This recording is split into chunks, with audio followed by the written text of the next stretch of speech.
ನಮಸ್ಕಾರ ಗೆಳೆಯರೇ, ದೇಶ ಪ್ರೇಮಿಗಳೇ, ನಮ್ಮ ಕನ್ನಡ ಡಿಫೆನ್ಸ್ ನ್ಯೂಸ್ ಯೂಟ್ಯೂಬ್ ಚಾನಲ್ಗೆ ಸ್ವಾಗತ ನಿಮಗೆ.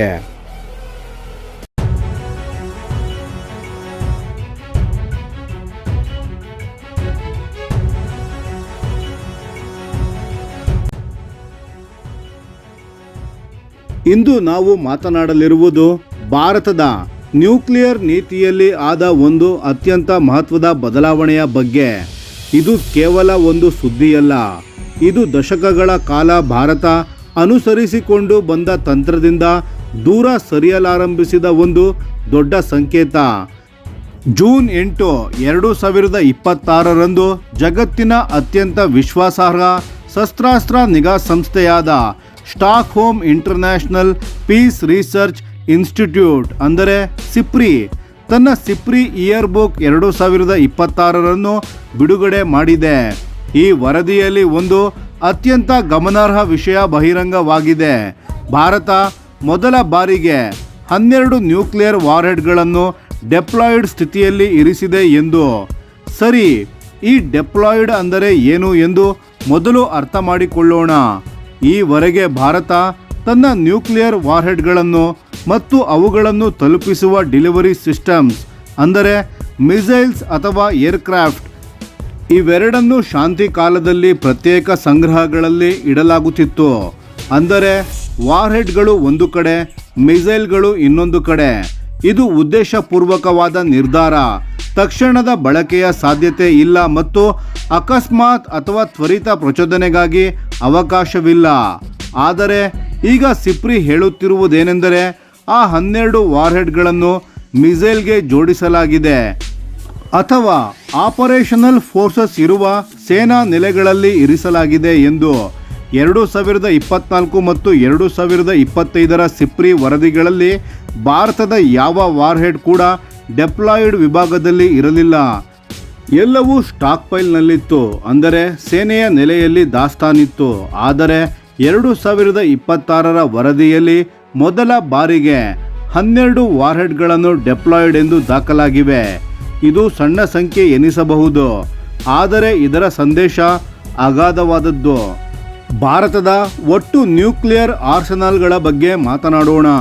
2024ರಲ್ಲಿ 172, 2025ರಲ್ಲಿ 180 ಇದ್ದ ವಾರ್ಹೆಡ್ಗಳ ಸಂಖ್ಯೆ ಈಗ ಜನವರಿ 2026 ಹೊತ್ತಿಗೆ ಸುಮಾರು 190ಕ್ಕೆ ಏರಿದೆ. ಭಾರತ ತನ್ನ ನ್ಯೂಕ್ಲಿಯರ್ ಟ್ರಯಡ್ ಮತ್ತಷ್ಟು ಪ್ರಬಲಗೊಳಿಸುತ್ತಿದೆ. ಏರ್ಕ್ರಾಫ್ಟ್, ಲ್ಯಾಂಡ್ ಬೇಸ್ಡ್ ಮಿಸೈಲ್ಸ್ ಮತ್ತು ಬ್ಯಾಲಿಸ್ಟಿಕ್ ಮಿಸೈಲ್ ಸಬ್ಮೆರಿನ್ಸ್ ಅಂದರೆ SSBN ಈ 3 ವಿಭಾಗಗಳಲ್ಲಿ ನ್ಯೂಕ್ಲಿಯರ್ ಸಾಮರ್ಥ್ಯ ಹೊಂದಿರುವ ದೇಶ ಎಂದರ್ಥ. ಸಿಪ್ರಿ ವಿಶೇಷವಾಗಿ ಗಮನಿಸಿದ್ದೇನೆಂದರೆ ಭಾರತ ಒಂದು ಬ್ಯಾಲಿಸ್ಟಿಕ್ ಮಿಸೈಲ್ ಸಬ್ಮೆರಿನ್ ಅಂದರೆ SSBN ಮೇಲೆ ವಾರ್ಹೆಡ್ಗಳನ್ನು ಇಟ್ಟು ಡಿಟರೆನ್ಸ್ ಪೆಟ್ರೋಲಿಂಗ್ ನಡೆಸಿದೆ ಎಂದು. ಇದು ಸಿ ಬೇಸ್ಡ್ ನ್ಯೂಕ್ಲಿಯರ್ ಡಿಟರೆನ್ಸ್ ಕ್ಷೇತ್ರದಲ್ಲಿ ಭಾರತ ಗಂಭೀರವಾಗಿ ಮುಂದಡಿ ಇಟ್ಟಿದೆ ಎಂಬ ಸ್ಪಷ್ಟ ಸಂಕೇತ. ಜೊತೆಗೆ ಭಾರತ ಮಿಸೈಲ್ಸ್ಗಳನ್ನು ಕ್ಯಾನಿಸ್ಟರ್ನಲ್ಲಿ ಇರಿಸಲು ಆರಂಭಿಸಿರುವುದು ಈ ಬದಲಾವಣೆಯ ಒಂದು ಭಾಗ.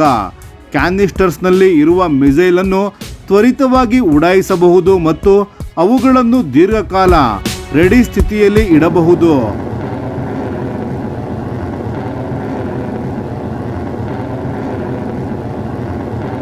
ಇದನ್ನು ಭಾರತ ಯಾಕೆ ಮಾಡುತ್ತಿದೆ ಎಂದು ಯೋಚಿಸೋಣ. ಸಿಪ್ರಿ ವರದಿ ಸ್ಪಷ್ಟವಾಗಿ ಹೇಳುತ್ತದೆ, ಭಾರತದ ನ್ಯೂಕ್ಲಿಯರ್ ಮಾಡರ್ನೈಸೇಷನ್ ಪ್ರೋಗ್ರಾಂ ಈಗ ಹೆಚ್ಚಾಗಿ ದೀರ್ಘ ಶ್ರೇಣಿಯ ವೆಪನ್ಸ್ಗಳ ಅಭಿವೃದ್ಧಿಯ ಮೇಲೆ ಕೇಂದ್ರೀಕೃತವಾಗಿದೆ. ಈ ಲಾಂಗರ್ ರೇಂಜ್ ವೆಪನ್ಸ್ಗಳು ಚೀನಾದ ಗುರಿಗಳನ್ನು ತಲುಪಬಲ್ಲ ಶಕ್ತಿ ಹೊಂದಿರಬೇಕು ಎಂಬ ಉದ್ದೇಶ ಸ್ಪಷ್ಟವಾಗಿ ಕಾಣುತ್ತಿದೆ. ಪಾಕಿಸ್ತಾನದ ಜೊತೆಗಿನ ದೀರ್ಘಕಾಲೀನ ಪ್ರತಿಸ್ಪರ್ಧೆಯ ಜೊತೆಗೆ ಚೀನಾದ ಬೆಳೆಯುತ್ತಿರುವ ನ್ಯೂಕ್ಲಿಯರ್ ಸಾಮರ್ಥ್ಯ ಭಾರತಕ್ಕೆ ಒಂದು ದೊಡ್ಡ ಯೋಚನೆಯ ವಿಷಯವಾಗಿದೆ. ಇಲ್ಲಿ ಒಂದು ಮಹತ್ವದ ಸಂದರ್ಭ ಇದೆ. Operation Sindoor. ಸಿಪ್ರಿ year book 2026 May 2025 Bharat ಮತ್ತು ಪಾಕಿಸ್ತಾನದ ಮಿಲಿಟರಿ ಘರ್ಷಣೆಯನ್ನು ಉಲ್ಲೇಖಿಸಿ ಅದನ್ನು ಅನ್ಯೂಶುವಲಿ ಸಿವಿಯರ್ ಮಿಲಿಟರಿ ಕ್ರೈಸಿಸ್ ಎಂದು ಬಣ್ಣಿಸಿದೆ. ಆ ಸಂಘರ್ಷದ ಸಮಯದಲ್ಲಿ ಭಾರತ ಪಾಕಿಸ್ತಾನದ ಕೆಲ ಏರ್ ಬೇಸ್ ಮತ್ತು ಮಿಸೈಲ್ ಬೇಸ್ಗಳ ಮೇಲೆ ದಾಳಿ ನಡೆಸಿತು. ಈ ಬೇಸ್ಗಳು ನ್ಯೂಕ್ಲಿಯರ್ ರಿಲೇಟೆಡ್ ರೋಲ್ಸ್ಗಳನ್ನು ಹೊಂದಿರುವ ಸಾಧ್ಯತೆ ಇದೆ ಎಂದು ಸಿಪ್ರಿ ಹೇಳಿದೆ. ಇಷ್ಟು ತೀವ್ರ ಉದ್ವಿಗ್ನ ಸ್ಥಿತಿಯಲ್ಲೂ ಎರಡೂ ದೇಶಗಳು ಮತ್ತಷ್ಟು ಉಲ್ಬಣಗೊಳ್ಳದಂತೆ ಎಚ್ಚರ ವಹಿಸಿದ್ದು ಗಮನಾರ್ಹ. ಅಲ್ಲದೆ ಆಪರೇಷನ್ ಸಿಂಧೂರ್ ಸಮಯದಲ್ಲಿ ಭಾರತ ಮತ್ತು ಪಾಕಿಸ್ತಾನ ಮೊದಲ ಬಾರಿಗೆ ಆಕ್ಟಿವ್ ಮಿಲಿಟರಿ ಕಾನ್ಫ್ಲಿಕ್ಟ್ನಲ್ಲಿ ಸೈಬರ್ ಆಪರೇಷನ್ಸ್ಗಳನ್ನು ಸಂಯೋಜಿಸಿ ಬಳಸಿದ್ದು ಕೂಡ ವರದಿಯಲ್ಲಿ ದಾಖಲಾಗಿದೆ. ಭಾರತದ ರಕ್ಷಣಾ ಖರ್ಚಿನ ವಿಷಯಕ್ಕೆ ಬರೋಣ. 2025ರಲ್ಲಿ ಭಾರತ $92.1 ಬಿಲಿಯನ್ ರಕ್ಷಣಾ ವೆಚ್ಚವನ್ನು ಮಾಡಿದ್ದು, ಇದು ಹಿಂದಿನ ವರ್ಷಕ್ಕಿಂತ %8.9 ಹೆಚ್ಚು. ಅಮೆರಿಕ, ಚೀನಾ, ರಷ್ಯಾ ಮತ್ತು ಜರ್ಮನಿ ನಂತರ ಭಾರತ ವಿಶ್ವದ 5ನೇ ಅತಿದೊಡ್ಡ ಮಿಲಿಟರಿ ಸ್ಪೆಂಡರ್ ಆಗಿದೆ. ಜೊತೆಗೆ 2021ರಿಂದ 25ರ ಅವಧಿಯಲ್ಲಿ ಭಾರತ ಜಾಗತಿಕ ಆರ್ಮ್ಸ್ ಇಂಪೋರ್ಟ್ಸ್ನಲ್ಲಿ %8.2 ಪಾಲನ್ನು ಹೊಂದಿದ್ದು, ವಿಶ್ವದ 2ನೇ ಅತಿದೊಡ್ಡ ಆರ್ಮ್ಸ್ ಇಂಪೋರ್ಟರ್ ದೇಶವಾಗಿ ಉಳಿದಿದೆ. ಇದೆಲ್ಲದರ ನಡುವೆ ಭಾರತದ ನೋ ಫಸ್ಟ್ ಯೂಸ್ ನೀತಿ ಮಾತ್ರ ಬದಲಾಗಿಲ್ಲ.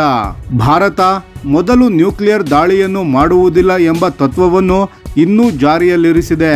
ನ್ಯೂಕ್ಲಿಯರ್ ವೆಪನ್ಸ್ ಕೇವಲ ಶತ್ರು ನ್ಯೂಕ್ಲಿಯರ್ ದಾಳಿಗೆ ಪ್ರತ್ಯುತ್ತರ ನೀಡಲು ಮಾತ್ರ ಬಳಸಲಾಗುತ್ತದೆ ಎಂಬ ನಿಲುವು ಸ್ಥಿರವಾಗಿದೆ.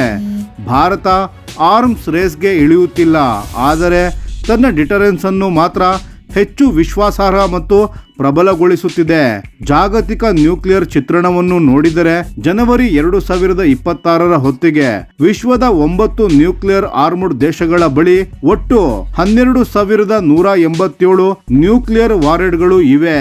ಈ 9 ದೇಶಗಳೆಂದರೆ America, Russia, Britain, France, China, Bharat, Pakistan, ಉತ್ತರ ಕೊರಿಯಾ ಮತ್ತು ಇಸ್ರೇಲ್. ಇದರಲ್ಲಿ ಸುಮಾರು 9,745 ವಾರೆಡ್ಗಳು ಸಕ್ರಿಯ ಮಿಲಿಟರಿ ಸ್ಟಾಕ್ ಪೈಲ್ನಲ್ಲಿವೆ. ಸುಮಾರು 4,000ಕ್ಕೂ ಹೆಚ್ಚು ವಾರ್ಹೆಡ್ ಮಿಸೈಲ್ಗಳು ಮತ್ತು ಏರ್ಕ್ರಾಫ್ಟ್ಗಳ ಮೇಲೆ ಡೆಪ್ಲಾಯ್ಡ್ ಆಗಿವೆ. ಅದರಲ್ಲಿ 2,100ರಿಂದ 2,200 ವಾರ್ಹೆಡ್ಗಳು ಹೈ ಆಪರೇಷನಲ್ ಅಲರ್ಟ್ ಸ್ಥಿತಿಯಲ್ಲಿ ಬ್ಯಾಲಿಸ್ಟಿಕ್ ಮಿಸೈಲ್ಗಳಲ್ಲಿ ಅಳವಡಿಸಲಾಗಿದೆ. ಅಂದರೆ ಅತ್ಯಂತ ಕಡಿಮೆ ಸಮಯದಲ್ಲಿ ಉಡಾಯಿಸಬಲ್ಲ ಸ್ಥಿತಿಯಲ್ಲಿವೆ. ಸಿಪ್ರಿ ಎಚ್ಚರಿಕೆ ನೀಡುತ್ತದೆ, ಒಟ್ಟು ವಾರ್ಹೆಡ್ಗಳ ಸಂಖ್ಯೆ ನಿಧಾನವಾಗಿ ಕಡಿಮೆಯಾಗುತ್ತಿದ್ದರೂ ಹೊಸ ವಾರ್ಹೆಡ್ಗಳ ಸೇರ್ಪಡೆಯಾಗುತ್ತಿರುವ ಕಾರಣ ಆ ಇಳಿಕೆಯ ವೇಗ ಮಂದವಾಗುತ್ತಿದೆ. ಭಾರತದ ಈ ಬದಲಾವಣೆ ಒಂದು ಆಕ್ರಮಣಶೀಲ ನಡೆಯಲ್ಲ, ಇದೊಂದು ಸ್ಟ್ರಾಟಜಿಕ್ ಸಿಗ್ನಲ್. ಚೀನಾ ತನ್ನ ನ್ಯೂಕ್ಲಿಯರ್ ಶಕ್ತಿಯನ್ನು ವೇಗವಾಗಿ ವಿಸ್ತರಿಸುತ್ತಿದೆ. ಪಾಕಿಸ್ತಾನ ನೆರೆಹೊರೆಯಲ್ಲೇ ಇದೆ. ಆಪರೇಷನ್ ಸಿಂಧೂರ್ ರಕ್ತಸಿಕ್ತ ಪಾಠವನ್ನು ಹೇಳಿಕೊಟ್ಟಿದೆ. ಈ ಸನ್ನಿವೇಶದಲ್ಲಿ ಭಾರತ ತನ್ನ ನ್ಯೂಕ್ಲಿಯರ್ ಡಿಟರೆನ್ಸ್ ಅನ್ನು ಕೇವಲ ಕಾಗದದ ಮೇಲಷ್ಟೇ ಇಡದೆ ನಿಜಾರ್ಥದಲ್ಲಿ ಕ್ರೆಡಿಬಲ್ ಮತ್ತು ರೆಡಿಯಾಗಿ ಮಾಡಲು ಮುಂದಿದೆ. ಸ್ನೇಹಿತರೆ, ಈ ವಿಷಯದ ಬಗ್ಗೆ ನಿಮ್ಮ ಅನಿಸಿಕೆ ಮತ್ತು ಅಭಿಪ್ರಾಯಗಳನ್ನು ದಯವಿಟ್ಟು ಕಾಮೆಂಟ್ ಮಾಡಿ ತಿಳಿಸಿ. ಧನ್ಯವಾದಗಳು.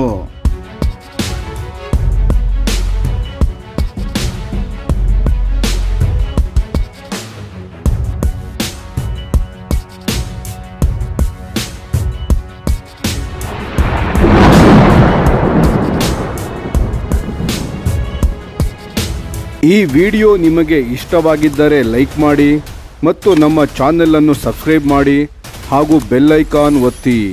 ಯಾವ ಅಪ್ಡೇಟ್ಗೂ ಮಿಸ್ ಆಗಬೇಡಿ. ಡಿಫೆನ್ಸ್ ಸುದ್ದಿಗಳನ್ನು ತ್ವರಿತವಾಗಿ ಪಡೆಯಿರಿ. ನಿಮ್ಮ ಬೆಂಬಲವೇ ನಮ್ಮ ಶಕ್ತಿ. ಭಾರತ ಬಲಿಷ್ಠವಾಗಲಿ ಎಂದು ಆಶಿಸುತ್ತಾ ಭಾರತ ಮಾತೆಗೆ ಜೈ. ಧನ್ಯವಾದಗಳು.